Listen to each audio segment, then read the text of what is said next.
ನಮಸ್ಕಾರ ಸ್ನೇಹಿತರೆ, ಅನಂ ಜ್ಯೋತಿ ಚಾನಲ್ಗೆ ಸ್ವಾಗತ.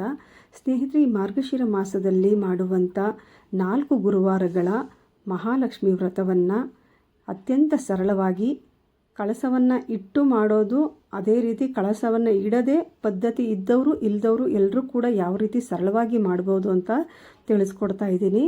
ಇನ್ನು ಈ ವ್ರತವನ್ನು ಸಂಜೆ ವೇಳೆ ಮಾಡೋದು ಬಹಳನೇ ಒಳ್ಳೆಯದು ಅಂತ ಹೇಳ್ತಾರೆ. ಯಾಕೆಂದರೆ ಮಹಾಲಕ್ಷ್ಮಿ ಮನೆಗೆ ಬರುವಂಥ ಆ ಗೋಧೂಳಿ ಸಮಯದಲ್ಲಿ ಈ ಒಂದು ವ್ರತದ ಪೂಜೆಯನ್ನು ಮಾಡೋದು ತುಂಬಾ ಶ್ರೇಷ್ಠ. ನಿಮಗೆ ಸಾಧ್ಯ ಆಗಲಿಲ್ಲ ಅಂತ ಹೇಳಿದ್ರೆ ಬೆಳಗ್ಗೆ ಬ್ರಹ್ಮ ಮುಹೂರ್ತದಲ್ಲಿ ಕೂಡ ಈ ಒಂದು ಪೂಜೆಯನ್ನು ಮಾಡ್ಬೋದು. ನೀವು ಸಾಧ್ಯ ಆದರೆ ಬೆಳಗ್ಗೆ ಸೂರ್ಯೋದಯಕ್ಕೂ ಮುಂಚೆ ಮಾಡ್ಕೊಳ್ಬೋದು. ಇಲ್ಲ ಅಂತ ಹೇಳಿದ್ರೆ ಕಡೆ ಪಕ್ಷ ಬೆಳಗ್ಗೆ 7 ಗಂಟೆ ಒಳಗಾದರೂ ಈ ಒಂದು ಪೂಜೆಯನ್ನು ಮಾಡಿ ಮುಗಿಸ್ಬೋದು. ಇನ್ನು ಇದನ್ನು ಮಾಡಬೇಕಂತ ಹೇಳಿದ್ರೆ ನೀವು ಹಿಂದಿನಿಂದ ನಡ್ಕೊಂಡೇ ಬಂದಿರಬೇಕು ಅಥವಾ ನಿಮಗೆ ಪದ್ಧತಿ ಇರಬೇಕು. ಕೆಲವ್ರ ಮನೆಯಲ್ಲಿ ಕಳಸ ಇಡೋ ಪದ್ಧತಿ ಇರೋದಿಲ್ಲ, ಕೆಲವ್ರಿಗೆ ಇರುತ್ತೆ. ಈ ಯಾವುದೇ ರೀತಿಯಲ್ಲಿ ಇದ್ದರೂ ಕೂಡ ಎಲ್ಲರೂ ಕೂಡ ಈ ಒಂದು ವ್ರತವನ್ನು ಮಾಡ್ಬೋದು. ಇದರಿಂದ ನಿಮ್ಮ ಕುಟುಂಬದಲ್ಲಿ ಧನ ಸಂಪತ್ತಿನ ಆಗಮನ ಆಗುತ್ತೆ, ಮಹಾಲಕ್ಷ್ಮಿಯ ಅನುಗ್ರಹ ಸಿಗುತ್ತೆ, ನೀವು ಅಂದ್ಕೊಂಡಂಥ ಕಾರ್ಯಗಳೆಲ್ಲ ನೆರವೇರುತ್ತೆ. ಅದೇ ರೀತಿ ಇನ್ನೊಂದು ವಿಶೇಷ ಅಂತ ಹೇಳಿದ್ರೆ ಈ ವ್ರತವನ್ನು ಮಾಡೋದ್ರಿಂದ ನಿಮ್ಮ ತವರು ಮನೆಗೆ ಅಭಿವೃದ್ಧಿ ಅನ್ನೋದು ಆಗುತ್ತೆ.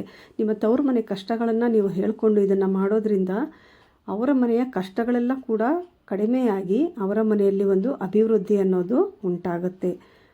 ಇನ್ನು ಪೂಜಾ ವಿಧಾನ ಯಾವ ರೀತಿ ಅಂತ ಹೇಳ್ತೀನಿ. ಮೊದಲಿಗೆ ನೀವು ಪೂಜೆ ಮಾಡುವಂಥ ಸ್ಥಳವನ್ನು ಶುದ್ಧಿ ಮಾಡ್ಕೋಬೇಕು.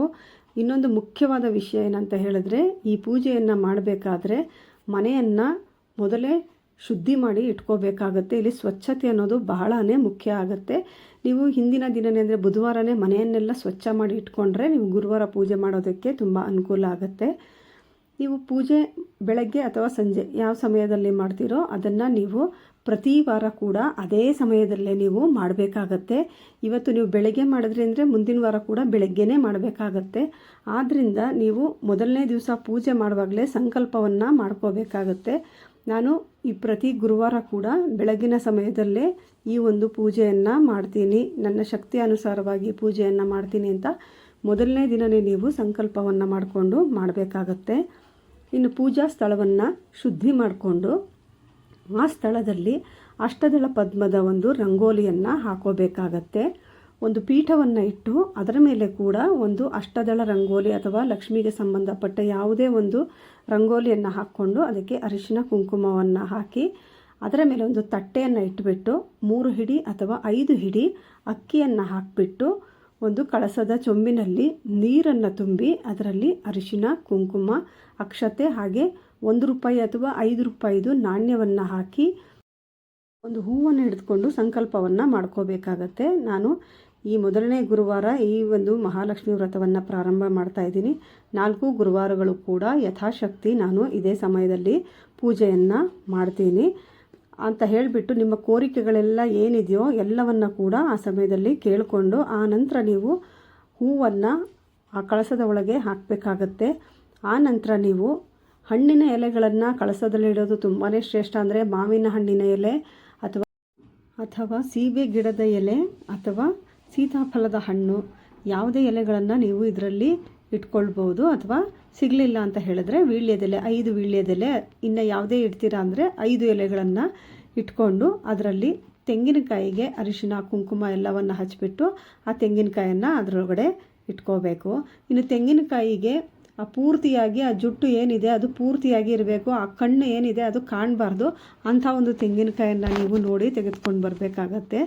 ಈ ರೀತಿಯಾಗಿ ನೀವು ಆ ಕಳಸವನ್ನು ಪ್ರತಿಷ್ಠಾಪನೆ ಮಾಡಬೇಕಾಗತ್ತೆ. ಅದೇ ರೀತಿ ಒಂದು ಅರಿಶಿಣದ ಕೊಂಬನ್ನು ಅರಿಶಿಣ ದಾರದಲ್ಲಿ ಕಟ್ಟಿಬಿಟ್ಟು ಅದನ್ನು ಆ ಕಳಸಕ್ಕೆ ಕಟ್ಟಬೇಕಾಗತ್ತೆ. ಅಥವಾ 2 ವೀಳ್ಯದೆಲೆಯನ್ನು ತೆಗೆದುಕೊಂಡು ಅದರ ಒಳಗಡೆ ನೀವು ಅರಿಶಿಣದ ಕೊಂಬನ್ನು ಇಟ್ಬಿಟ್ಟು ಸುತ್ತಿ ಅದನ್ನು ಅರಿಶಿಣ ದಾರದಿಂದ ಕೂಡ ಕಟ್ಬೋದು. ಯಾವುದು ಬೇಕಿದ್ರೂ ಕಟ್ಬೋದು.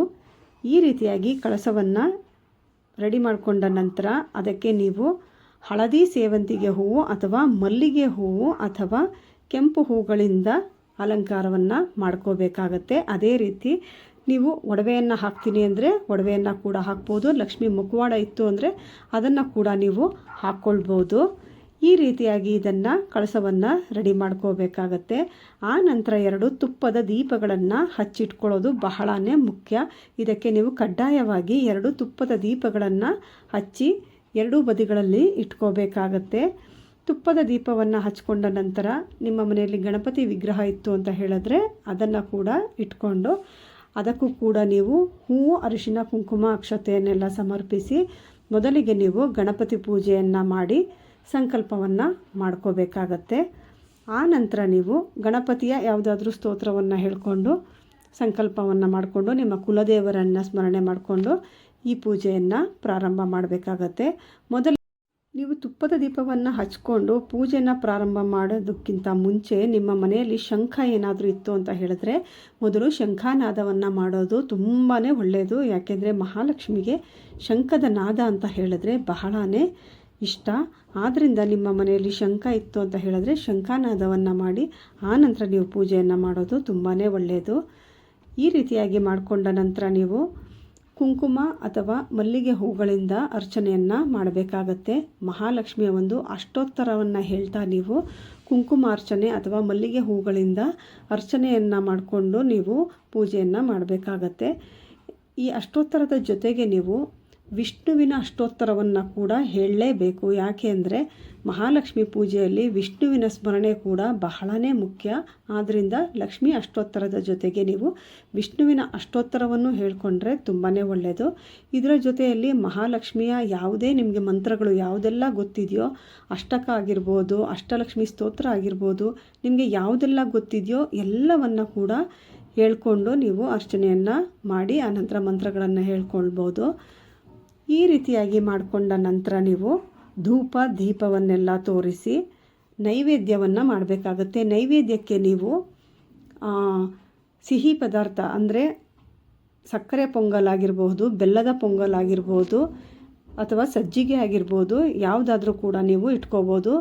ಇಲ್ಲ ಅಂತ ಹೇಳಿದ್ರೆ ನೀವು ಎಲೆ ಅಡಿಕೆ, ಬಾಳೆಹಣ್ಣು ಇದನ್ನೇ ನೀವು ನೈವೇದ್ಯವಾಗಿ ಅರ್ಪಣೆಯನ್ನು ಮಾಡ್ಬೋದು.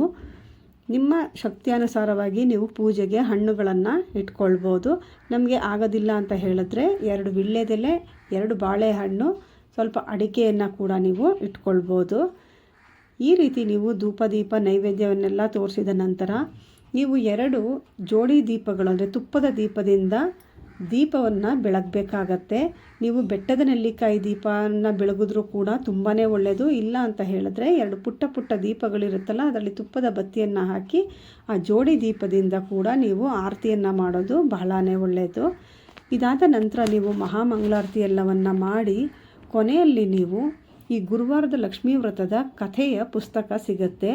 ಅದು ಸಿಕ್ಕರೆ ನಿಮಗೆ ಕೊನೆಯಲ್ಲಿ ನೀವು ಆ ಕಥೆಯನ್ನು ಓದಬೇಕಾಗತ್ತೆ. ಕಥೆಯನ್ನು ಓದಬೇಕಾದ್ರೆ ನಿಮ್ಮ ಮನೆ ಮಂದಿಯೆಲ್ಲ ಕೂಡ ಆ ಪೂಜಾ ಸ್ಥಳದಲ್ಲಿ ಕೂತ್ಕೊಂಡು ಈ ಕಥೆಯನ್ನು ಸಂಪೂರ್ಣವಾಗಿ ಕೇಳಿಸ್ಕೋಬೇಕಾಗತ್ತೆ. ಅಕಸ್ಮಾತ್ ನಿಮಗೇನಾದರೂ ಆ ಪುಸ್ತಕ ಸಿಗಲಿಲ್ಲ ಅಂತ ಹೇಳಿದ್ರೆ ನೀವು ಆ ಮಹಾಲಕ್ಷ್ಮಿ ಅಷ್ಟೋತ್ತರ ಅದೇ ರೀತಿ ಯಾವುದೆಲ್ಲ ಸ್ತೋತ್ರಗಳು ಮಂತ್ರಗಳು ಬರುತ್ತೋ ಎಲ್ಲವನ್ನು ಹೇಳ್ಕೊಂಡೆ ನೀವು ಪೂಜೆಯನ್ನು ಮುಗಿಸ್ಬೋದು. ಈ ರೀತಿಯಾಗಿ ಪೂಜೆಯನ್ನು ಮಾಡ್ಕೋಬೇಕಾಗತ್ತೆ. ಇನ್ನೊಂದು ಮುಖ್ಯವಾದ ವಿಷಯ ಅಂತ ಹೇಳಿದ್ರೆ ನೀವು ಹೊಸ್ತಿಲಿನ ಪೂಜೆ ಬಹಳನೇ ಮುಖ್ಯ. ನೀವು ಹೊಸ್ತಿಲಿನ ಮುಂಭಾಗ ಹಾಗೆ ಹೊಸ್ತಿಲನ್ನು ತುಂಬಾ ಶುದ್ಧವಾಗಿ ಸ್ವಚ್ಛ ಮಾಡಿ ಆ ಹೊಸ್ತಿಲಿಗೆ ಬಣ್ಣ ಬಣ್ಣದ ರಂಗೋಲಿಯನ್ನು ಹಾಕಿ 2 ದೀಪಗಳನ್ನು ಹಚ್ಚಿಟ್ಟು ಹೂಗಳಿಂದ ಅಲಂಕಾರ ಮಾಡ್ಕೋಬೇಕು. ನೋಡೋದಕ್ಕೆ ತುಂಬಾ ಸುಂದರವಾಗಿ ಕಾಣಿಸ್ಬೇಕು. ಆ ರೀತಿಯಾಗಿ ನೀವು ಹೊಸ್ತಿಲಿಗೆ ಅಲಂಕಾರವನ್ನು ಮಾಡ್ಕೋಬೇಕಾಗತ್ತೆ. ಈಗ ನಾವು ನವರಾತ್ರಿಯ ಸಂದರ್ಭಗಳಲ್ಲಿ ಯಾವ ರೀತಿ ಹೊಸ್ತಿಲಿಗೆ ಅಲಂಕಾರವನ್ನು ಮಾಡಿ ಪೂಜೆಯನ್ನು ಮಾಡ್ತೀವೋ ಆ ರೀತಿ ಮಾಡ್ಕೋಬೇಕಾಗತ್ತೆ.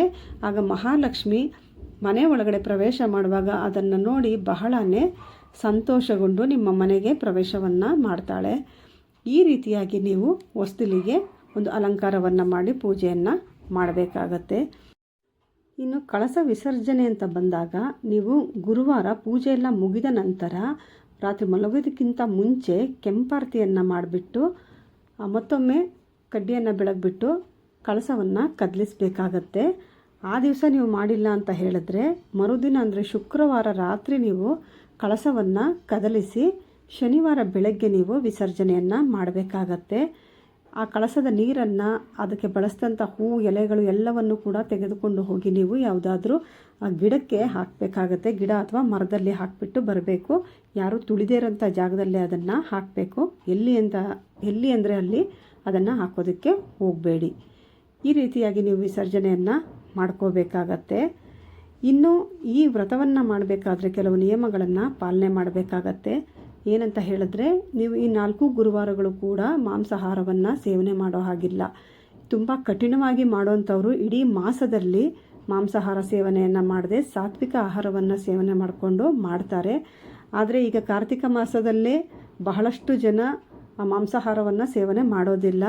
ಇನ್ನೂ 1 ತಿಂಗಳು ನಮಗೆ ಇರೋದಕ್ಕೆ ಆಗೋದಿಲ್ಲ ಅನ್ನೋಂಥವ್ರು ಗುರುವಾರದಂದು ಮಾತ್ರ ನೀವು ಗುರುವಾರ ಶುಕ್ರವಾರ ಅಂದರೆ ನೀವು ಕಳಸ ವಿಸರ್ಜನೆ ಮಾಡೋ ತನಕ ಕೂಡ ನೀವು ಆ ಮಾಂಸಾಹಾರವನ್ನು ಸೇವನೆ ಮಾಡದೇ ಇದ್ದರೆ ತುಂಬಾ ಒಳ್ಳೆಯದು.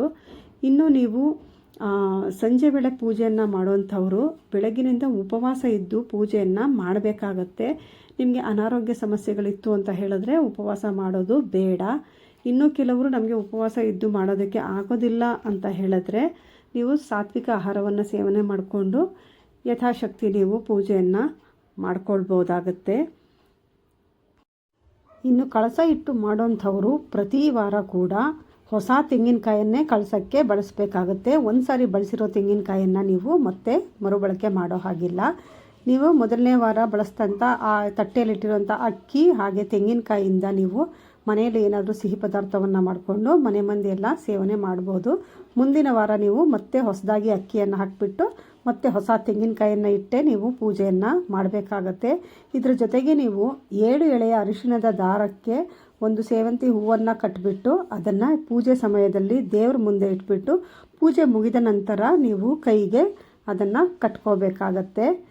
ಇನ್ನು ಈ ಮಾಸದಲ್ಲಿ ನೀವು ಪೂಜೆಯನ್ನು ಮಾಡೋಂಥ ಆ ಗುರುವಾರದ ದಿವಸ ಕಡ್ಡಾಯವಾಗಿ ಬ್ರಹ್ಮಚರ್ಯವನ್ನು ಪಾಲನೆ ಮಾಡಬೇಕಾಗತ್ತೆ.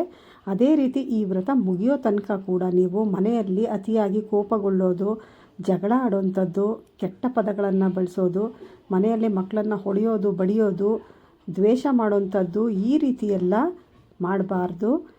ಈ ರೀತಿಯೆಲ್ಲ ಮಾಡೋದ್ರಿಂದ ದೇವಿ ಕೋಪಕ್ಕೆ ನೀವು ಗುರಿಯಾಗಬೇಕಾಗತ್ತೆ. ಇನ್ನು ನೀವು ಮಾಡಿದಂಥ ಪೂಜೆ ಕೂಡ ನಿಮಗೆ ಫಲವನ್ನು ನೀಡೋದಿಲ್ಲ.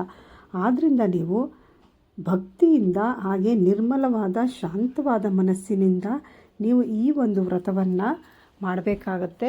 ಆದಷ್ಟು ಶುದ್ಧವಾದ ಮನಸ್ಸಿನಿಂದ ನೀವು ಈ ಒಂದು ಪೂಜೆಯನ್ನು ನೆರವೇರಿಸಬೇಕಾಗತ್ತೆ. ಈ ಮಾಸ ಪೂರ್ತಿ ನೀವು ಸಾಧ್ಯವಾದಷ್ಟು ಒಂದು ಸಾತ್ವಿಕವಾದ ಜೀವನವನ್ನು ನಡೆಸೋದಕ್ಕೆ ಪ್ರಯತ್ನವನ್ನು ಪಡಬೇಕು. ಸ್ನೇಹಿತರೆ, ಖಂಡಿತ ಈ ಒಂದು ವ್ರತವನ್ನು ಮಾಡಿ ಮುಗಿಯೋಷ್ಟರಲ್ಲೇ ನಿಮ್ಮ ಮನೆಯಲ್ಲಿ ಒಂದು ಬದಲಾವಣೆ ಅನ್ನೋದು ಪ್ರಾರಂಭ ಆಗಿರುತ್ತೆ. ನೀವು ಅಂದ್ಕೊಂಡಿದ್ದೆಲ್ಲವೂ ಕೂಡ ಖಂಡಿತ ನೆರವೇರುತ್ತೆ. ಆ ಲಕ್ಷ್ಮಿಯ ಅನುಗ್ರಹ ಸಿಗುತ್ತೆ. ನಿಮ್ಮ ಕುಟುಂಬ ಒಂದು ಅಭಿವೃದ್ಧಿಯನ್ನು ಕಾಣೋದಕ್ಕೆ ಪ್ರಾರಂಭ ಆಗುತ್ತೆ.